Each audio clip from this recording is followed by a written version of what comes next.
সবাইকে ঈদের শুভেচ্ছা। যদিও বাংলাদেশে দেশে অগণিত হাজার হাজার মুক্তিযুদ্ধের পক্ষের আওয়ামী লীগের নেতাকর্মী জেলের মধ্যে আছেন, তাদের পক্ষে ঈদ করা উদযাপন করা সম্ভব হয়নি। অন্যদিকে শুধু ইউনূসের মূর্তি বানিয়ে গাধার পিঠে চড়িয়ে সই কোথাকার কোন আমলের স্টাইলে ঈদ উৎসব করার চেষ্টা করা হয়েছে, মিছিল করা হয়েছে। হাজার হাজার শ্রমিক ঈদে বাড়ি যেতে পারেনি, বেতন পায়নি, বোনাস পায়নি, ছেলে মেয়েদের কাপড় কিনে দিতে পারেনি। তাদের প্রতি সহানুভূতি।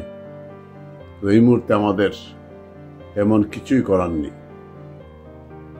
আমরা চেয়ে আছি সুদিনের প্রত্যাশা। এই ঈদের দিনেও বা কয়েকদিন ধরেই সারা দেশে একটা অস্থিরতা আছে। সারা দেশেই মারামারি কাটাকাটি আছে। ঈদের দিনেও মুক্তিযোদ্ধাকে হত্যা করা, একজন মুক্তিযোদ্ধাকে হত্যা করা হয়েছে। এই ঈদের দিনেও জয় বাংলা স্লোগান কেন্দ্র করে নাটোরে মারামারি হয়েছে, অন্যান্য জায়গায় মারামারি হয়েছে, অনেকে আহত হয়েছেন। অর্থাৎ একটা অস্থিরতা দেশে বিরাজমান, এবং এই অস্থিরতা সৃষ্টির পিছনে সবই হচ্ছে মেটিকুলাস প্ল্যান। অর্থাৎ দেশটিকে কিভাবে একটি জঙ্গি রাষ্ট্র বানানো যায়, অথবা কিভাবে দীর্ঘদিন ক্ষমতায় থাকা যায়, তারই পরিকল্পনা এই ইউনূসের এবং তার সাংগঠনিক। তারা আবারও আওয়ামী লীগ নিষিদ্ধের ঘোষণা দিচ্ছে। সেই সব সমন্বয়ক, ক্লাউন পার্টির, এনসিপি মানে ক্লাউন, ন্যাশনাল ক্লাউন পার্টির নেতারা, কর্মীরা, সমন্বয়করা ঢাল নাই, তলোয়ার নাই, নিদুরাম সর্দারের মতো হুঙ্কার দিয়ে যাচ্ছে। আজকে দেখলাম একটি পোস্টে, একটি নিউজে, ক্লাউন পার্টির আহ্বায়ক নাহিদ বলেছে যে আওয়ামী লীগ নিষিদ্ধের দাবি নাকি গণদাবিতে পরিণত হয়েছে।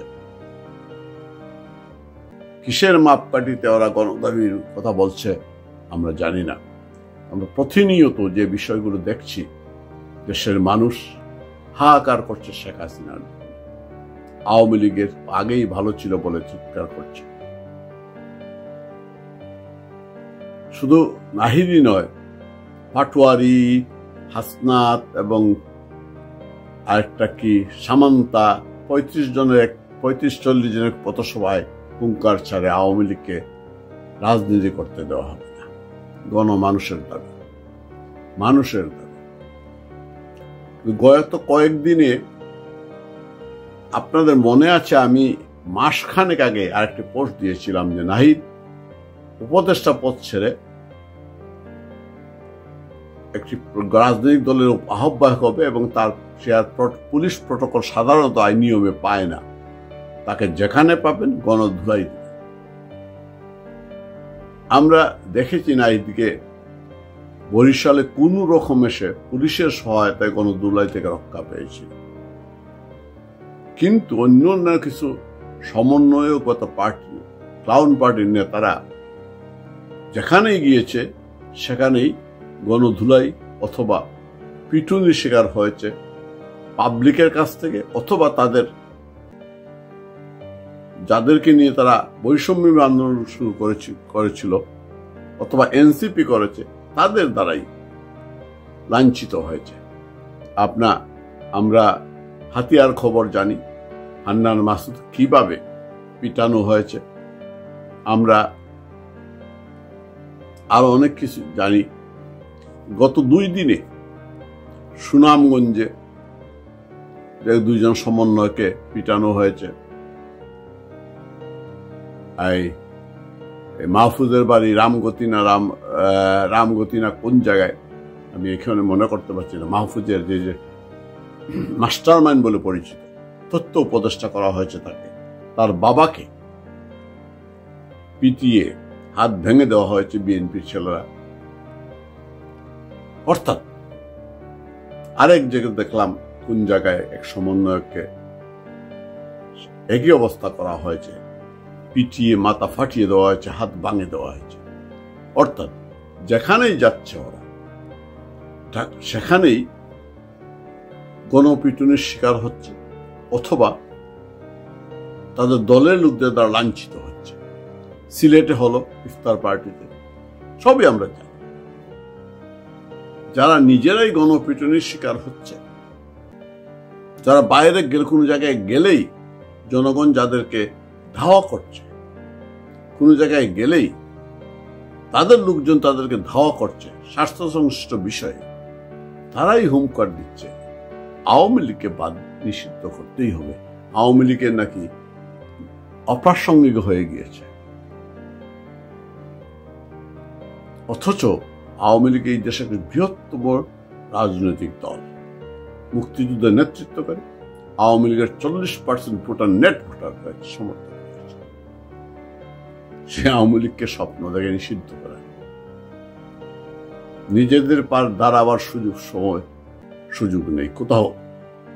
এই সার্জিস আলম যা বেলকি দেখাচ্ছে তার এলাকায়, প্রথমে গেল শতাধিক গাড়ির বহর নিয়ে, সে নাকি জমিদারের ছেলে, তার পূর্বপুরুষ দাদা যে সম্পত্তি রেখে গিয়েছেন তাই দিয়ে সে ইলেকশন করতে পারে, এই ধরনের শতাধিক গাড়ির বহর নিয়ে শোভাযাত্রা করতে পারে। পরের দিন আবার দেখলাম ভ্যানে চড়ে সে প্রচার করছে, এর পরের দিন দেখলাম টেম্পোতে চড়ে সে শোডাউন করছে। এই তাদের যে এই ক্লাউন পার্টির সাধারণ সম্পাদক আক্তারকে দেখলাম রংপুরে ভ্যানে চড়ে শোডাউন করছে। ভেলকিবাজি যে ক্লাউন, এদেরকে ক্লাউনই বলা উচিত করছে।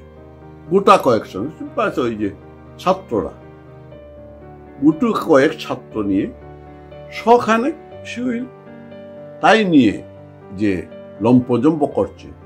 খুঁটির জোরটা কোন জায়গায়? ওই যে কথায় আছে না, বিশাল কুদে সার কুদে খুঁটির জোরে। এই বিশালদের, এই সারদের খুঁটির জোরটা হচ্ছে ইউনুস মাস্তায় নামিয়েছেন। একদিকে বলে আওয়ামী লীগ নিষিদ্ধ সরকারের কোন সিদ্ধান্ত নেই, আবার এদেরকে উস্কে দিচ্ছে। তাই বলি ওই স্বপ্ন বাদ দাও। আমার যতটুকু মনে হয়, আমি মনে করি গণমানুষের সিদ্ধান্ত হচ্ছে, তুমি বলছো নাহিদ গণমানুষের দাবি, আর আমি বলছি গণমানুষের সিদ্ধান্ত হচ্ছে যেখানেই তুমি যাবে, তোমার সাঙ্গপাঙ্গরা যাবে, সেখানেই পাবলিকের হাতে ধুলাই খাবে। বাংলাদেশের কোথাও তোমাদের কোথাও পা রাখবার জায়গা পাবে না যদি পুলিশ অথবা সেনাবাহিনীর প্রোটেকশন ছাড়া। পুলিশ এবং সেনাবাহিনীর প্রোটেকশন ছাড়া যে জায়গায় যাবে সেই জায়গায় তোমাদের গণধুলাই দেওয়া হবে। এইটা হচ্ছে গণমানুষের সিদ্ধান্ত, দাবি না, সিদ্ধান্ত নেওয়া হয়েছে। সুতরাং লম্পচম্ব বাদ দিয়ে সিরাতুল মুস্তাকিম হয়ে যাও, সোজা পথে যাও। রাজনীতি যদি করতে হয় দেশে, বাংলাদেশে, তাহলে আওয়ামী লীগকে নিষিদ্ধ করে নয়। আওয়ামী লীগ নিষিদ্ধ মানে এই দেশের 50% মানুষকে নিষিদ্ধ করে দেওয়া। আওয়ামী লীগ নির্বাচন না আসা মানেই, আসতে না দেওয়া মানেই এই নির্বাচন কোথাও গ্রহণযোগ্য হবে না। সেই কারণে বিএনপি আওয়ামী লীগের দরদি হয়ে বলে না। বিএনপি যে বলে আওয়ামী লীগ নিষিদ্ধের অবস্থা নেই, আর নেয় না, দরদি হয় না। বিএনপি জানে আওয়ামী লীগ ছাড়া নির্বাচন মানে গ্রহণযোগ্য নির্বাচন নয়। আওয়ামী লীগকে বাদ দিয়ে বাংলাদেশে কোনো নির্বাচন হবে না। আবারও বলছি, সব কথার শেষ কথা, গণমানুষের সিদ্ধান্ত যেখানেই নাহিদরা যাবে সেখানেই গণপিটুনি হবে এবং শুরু হয়ে গিয়েছে সব জায়গায়। যেখানেই যায়, ঢাকার বাইরে গেলেই পুলিশ ছাড়া এবং সেনাবাহিনীর ছাড়া যদি যায়, সেনাবাহিনী ছাড়া গেলেই তাদের গণপিটুনি দেওয়া হবে। সবাই ভালো থাকুন, সুস্থ থাকুন।